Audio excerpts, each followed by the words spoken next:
Everyone welcome to my channel. আমার চ্যানেলের আরও একটি নতুন ভিডিও নিয়ে আজকে তোমাদের সামনে হাজির হয়েছি। তো চলো আজকে বানিয়ে দেখাবো চিড়ের পোলাও।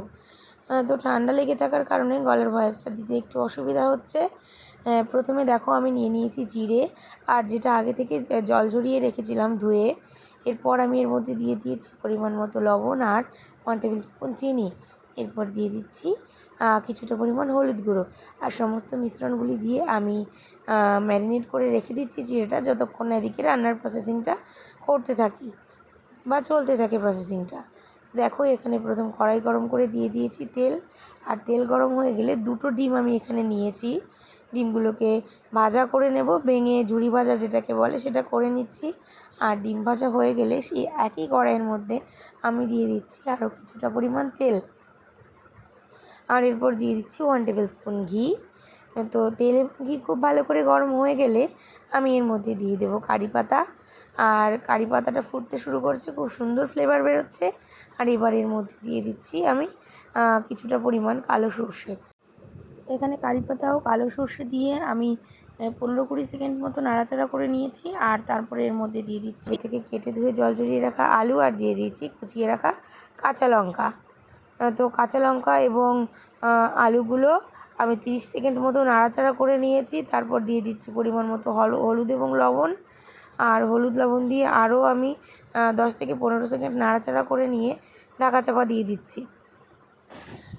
যতক্ষণ না আলুটা সিদ্ধ হয় ততক্ষণ পর্যন্ত ঢাকনাটা চাপা দিয়ে রাখবো। তবে মাঝে মধ্যে ঢাকনা খুলে নাড়াচাড়া দিয়ে নিতে হবে, নাহলে লেগে যাওয়ার সম্ভাবনা থাকবে। দেখো এখানে আমার আলুটা খুব ভালো করে সিদ্ধ হয়ে গেছে। আর এখানে আমি কিন্তু টমেটো অ্যাড করেছিলাম একটা ছোটো সাইজের, যেটা তোমাদেরকে দেখানো হয়নি।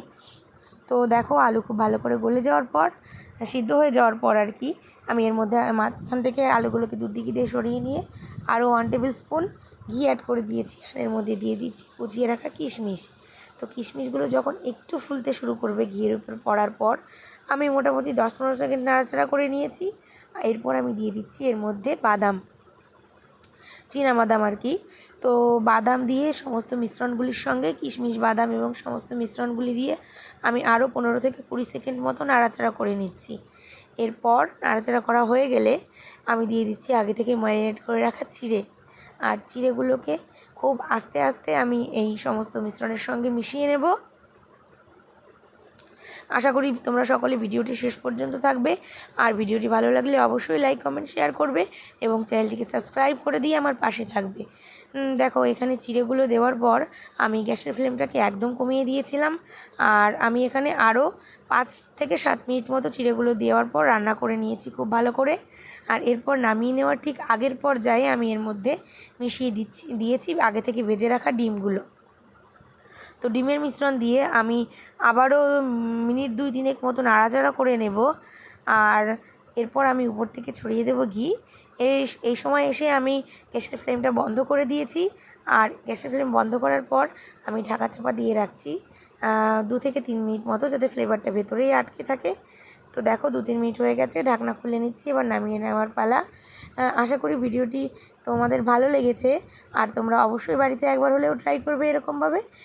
তো চলো টাটা, দেখা হবে পরের অন্য কোনো ভিডিওতে। সবাই ভালো থেকো, সুস্থ থেকো। ধন্যবাদ ভিডিওটি দেখার জন্য।